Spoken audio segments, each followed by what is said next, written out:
Alright, so we're going to have to... I'm going to show you what we got to do here right quick. Let me flip this thing around. It is dark in this corner, so here's the injector pump right here. You can see it. I have to take these lines off. There's 6 of them. It's a 6-cylinder. I got to pull that wire off of there. Yeah. I don't know how easy this is going to be. I may have to remove this here. Well, we'll see. There's a shaft that goes all the way up through the center of that thing. The shaft is solid on this model. The pump doesn't have a shaft. The pump is hollow. Now, I'm not 100% sure what I'm going to find when I get in here. I might get it off of here, but before I do that, I think there's a check valve in here, right here, and I just want to be 100% sure that this is what the problem is. Oh my gosh, this thing is such a pain in the neck. I just want to be 100% sure that that is the issue, that it isn't just that stupid little check valve, because if it is, then I'm wasting my time, and I don't want to waste time. I don't want to tear it all apart for no reason. So we'll go ahead and we'll pull this thing here out, because honestly, with the fuel going in at that point right there, right, that fuel going in there, it should fill this whole entire housing and pump out the top there. It just should, and I don't think I'm getting that. And I know there's fuel there because, watch, I'm going to go ahead and hit the pump, and you can see that there's fuel to it, right? There's definitely diesel fuel going to this port, to the pump itself. So I'm not 100% sure how we're going to make out here, but I really don't want to tear this whole entire pump apart. I just don't. Let's see if I got the... Okay.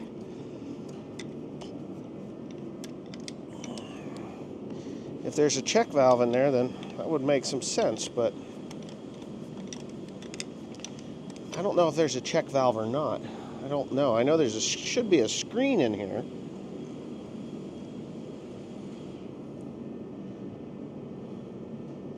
There's the screen.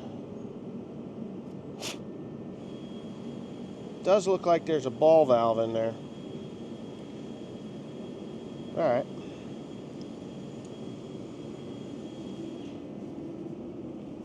Let's try something here, right?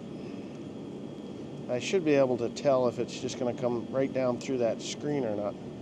And it does. But once it goes through the screen, there's a check valve here.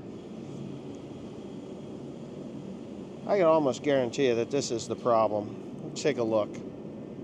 Get my hands cleaned up enough I don't destroy this camera. I'm not in the bestest of places to deal with this, but let me flip you all around. I may have to put my glasses on because, you know, sometimes you got to do that.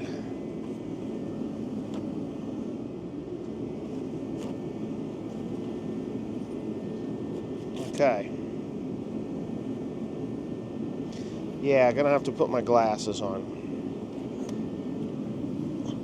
So this definitely has and because it's been sitting for so long, it could be just that simple. Let me go get a picker or something. Maybe I can push that thing around a little bit. I do have my heater going because my body is not used to the cold weather of New Jersey. As you know, I was in the Philippines for a stint, and yeah, all my pickers are missing. I've only got this little 45-degree angle on here. So let's see. There's a plunger there.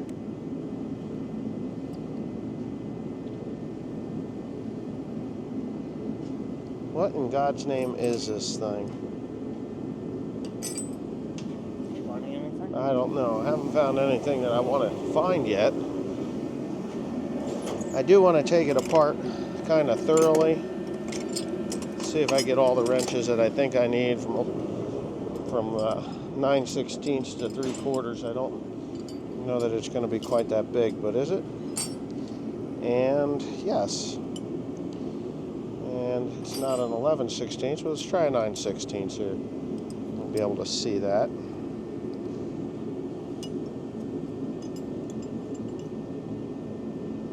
I don't want to bust the screen.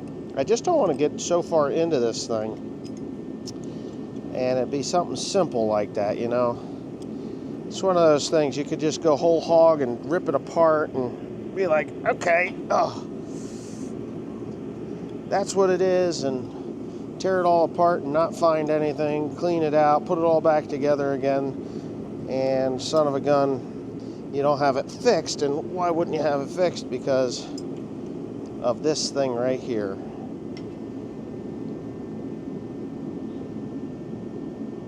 Okay.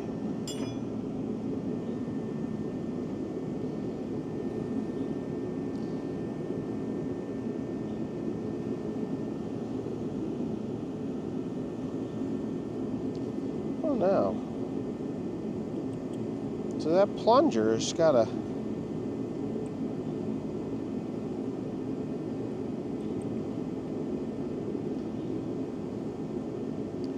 kind of weird. Like, why in the heck?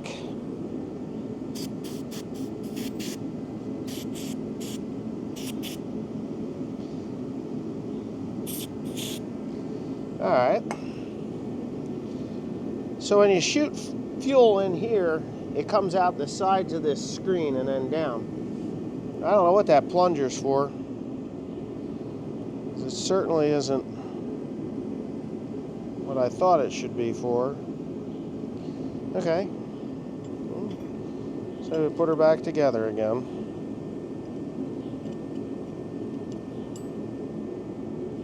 I'm going to have to go back over to the tractor there and get my flashlight over there that's looking in the hole.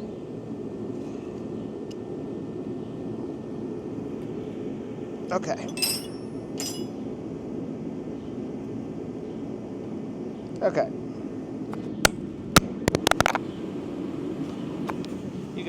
Maybe I never had you on.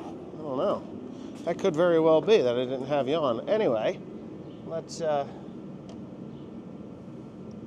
reiterate what we're doing here. I've taken the screen off. I don't know if it recorded or not, to be honest with you. I've taken the screen off. Screen's clean. There is a little check valve in the bottom, but I don't know whether that's for like an overpressure or return of sorts. Some sort, I don't know. But I do know this. When I put fuel in that thing, all right, okay. When I put fuel in that thing, I should have it should pressurize this pump. It should put fuel in this pump, and it's just not. So let me go ahead and put this back on. And we got that side of it. So that should have, well, I'm going to pump the fuel pump, all right?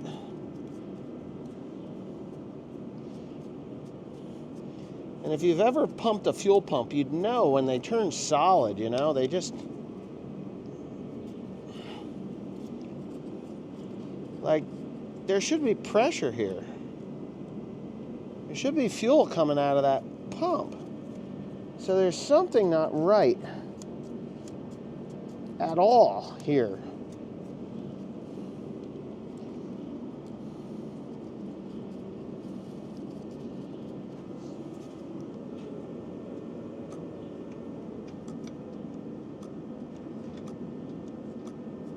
That's working.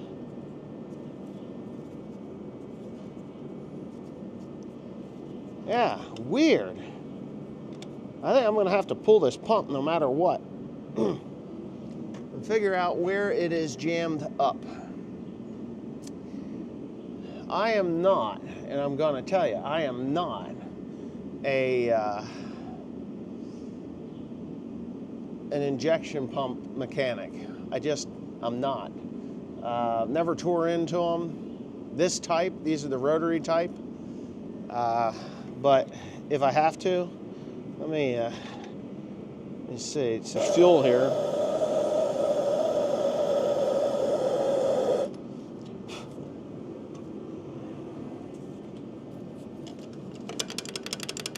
Can't get that sucker to move. Oh well.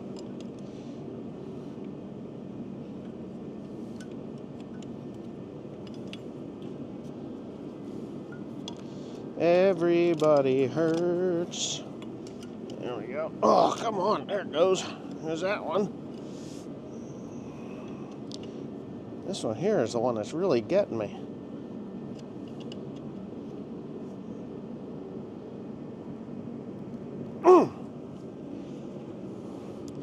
Let me go get another hammer. Let me shut you off for a second. Okay. So if you don't know, if you've got something that's tight like that,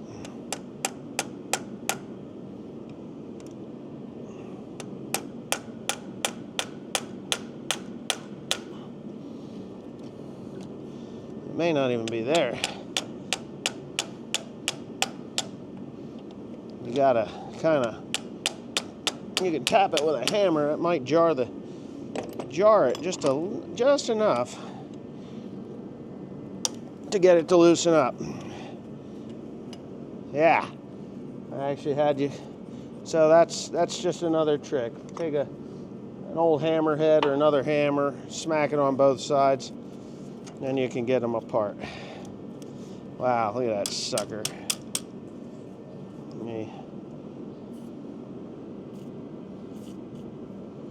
A little bit of heat, a little bit of finesse. I got a terrible feeling that I'm gonna have to take those off. I think I am. I think I'm gonna have to take them off of the injectors to get that out of there. Let me give them each a little bit of a douche and a free-all. So you do that, and then you'll be able to move them back far enough that you're not damaging the line itself. You don't want to damage the lines. By bending them or whatever. So that's it. We'll just go ahead and break them loose. These are the expensive injectors. When I say expensive ones, they're not the pencil type. They're just the. I don't think I need to record all this. I'm going to go ahead and pop them off, and I'll be right back. Okay, so I've got it free, the fuel lines. So I just moved those back enough that I can manipulate them. Now I'm going to take this other line off of here. Oh, of course.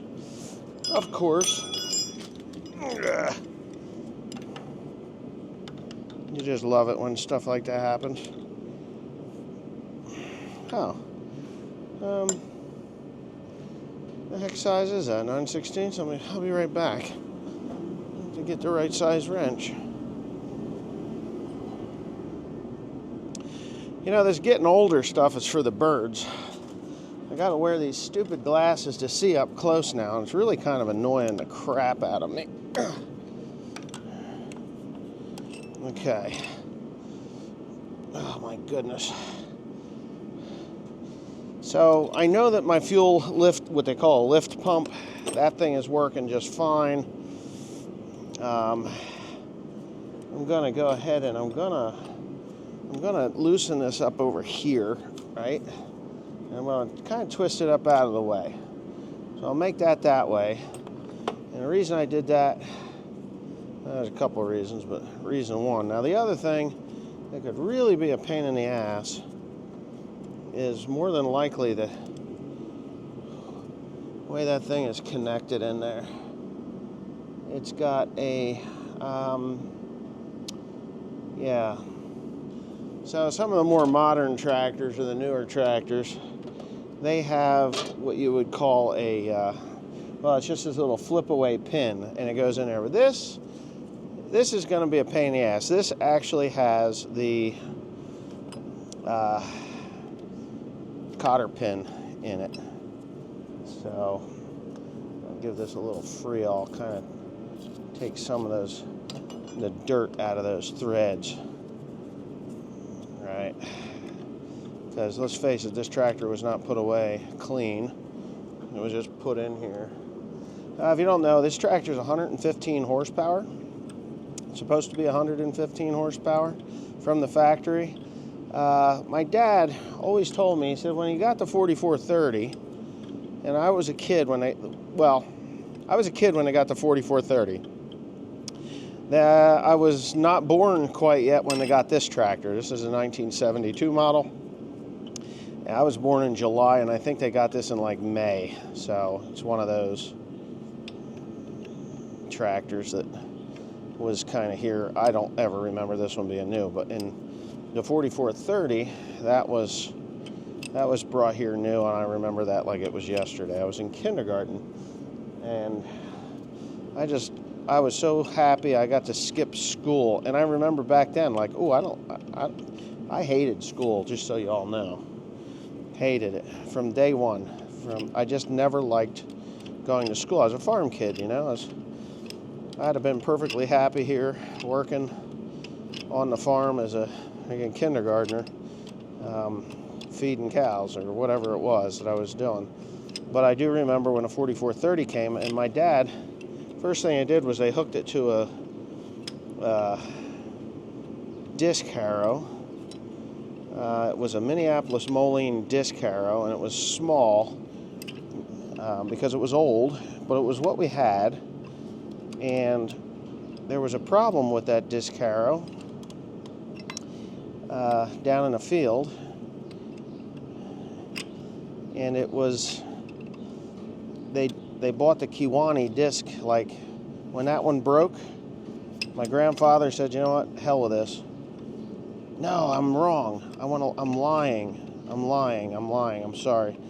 They had this spring fold disc.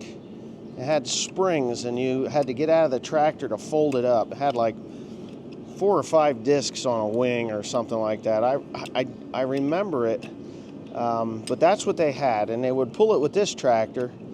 And my dad thought when he got the 4430 that it would just rip that disc apart, just rip it down across the field like nothing. And he said, you know what, 10 more horsepower, 10 horsepower today isn't anything, but 10 horsepower back in the 70s was a pretty substantial amount of horsepower. Oh, I'm gonna have to shut the camera off because I'm gonna be cursing and swearing here. I have a set of stubby wrenches, and I think that they'll fit underneath there. I think they will. I'm not 100% sure, but I think they will. One of those deals. I know you get these things loose, right? When you get these loose, then as you loosen that one up, you can move the whole thing back as you're loosening that one, and then you can take the rest of them off. So let me go get my stubby wrench and find out how that works. Stubby wrench, it's just short. Unfortunately, I don't think it's short enough. No. Yeah. I think I might have to.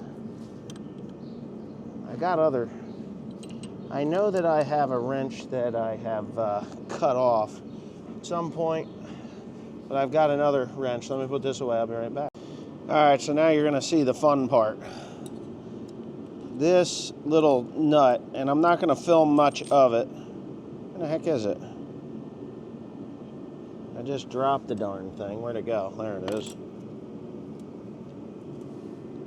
So as you can see, I have made a very stubby wrench, and I should be able to use it to put it back on, but you kind of got to stick it in there, and it's way in the back. So I'm just going to put the camera down, and you're going to have to just believe that I use this little wrench to take it off. Okay, so now you can hear. I've got the thing out, obviously. It's out. And it's kind of important that it is out because when I pulled it off the shaft came out and it's all rusty. So this injector pump, the face of it, where I'm rubbing right here, this black part, this goes into the engine crankcase, right? And the shaft that goes through this thing into the back goes to the back of the crankcase. Or it goes back there in there, and it was full of rust. So obviously we've got some condensation going on there. I'm not sure how bad it is, but I'm going to pull this plate off the top again. This is where the solenoid and stuff is. This is an electronic injector, an electronic shutoff on this injector pump. So I'm just going to go ahead and pop these bolts out of here and see what we got inside. It's really hard to see what's inside when it's on the tractor. But yeah, so here's the electronic solenoid. It'll fire off and pull that thing there and turn it on and off. Obviously, it is just so full of crap. So I'm thinking, when I say it's full of crap, I ain't kidding you. There ain't nothing but rust down in there. You can see the oil, the fuel oil that's in there is really bad. This may need to be, yeah, that's all what just came out of there. Okay.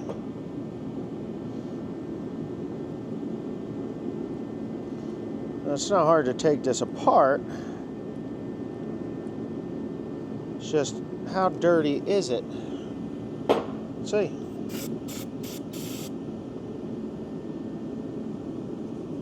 My can is empty. I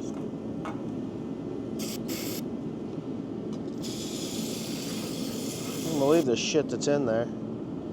All this rust coming out of there.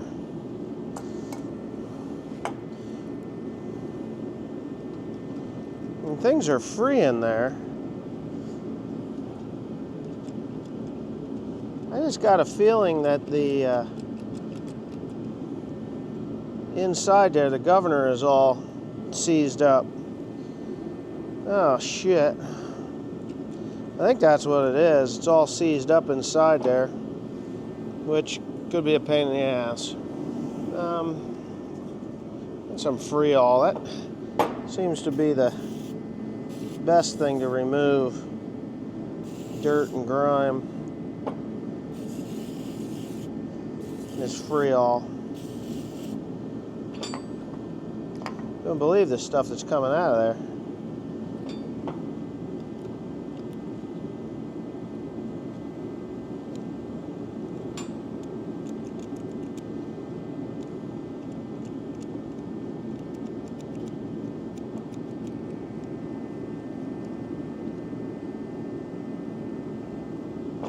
It's full of shit.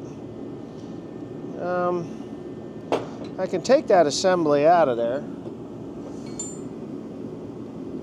Quite certain of that. Come on.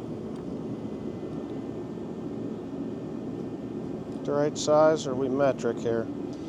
Let me pop that off of there.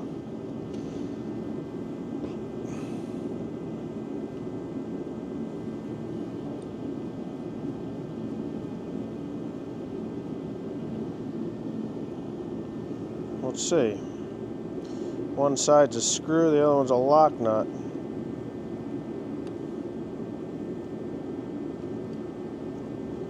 Maybe I'm wrong on both of those. What the heck?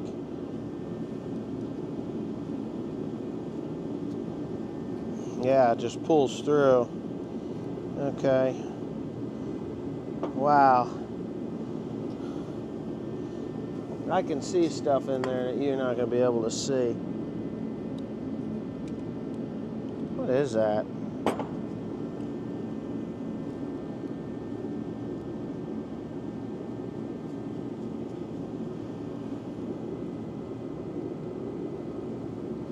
If you're not familiar with these injector pumps, you don't know what you're doing. I'm not familiar enough with these things to just say, oh yeah, I'm gonna tear into this. I mean, I'm gonna do it. I mean, what do I have to lose, right?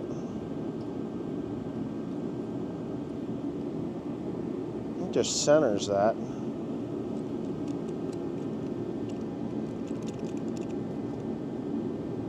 That's the governor. So my thoughts are that the governor's stuck.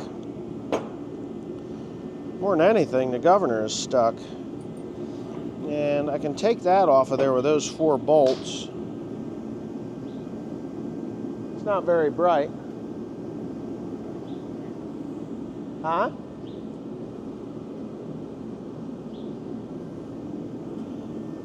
I guess it is. Turn the lights off.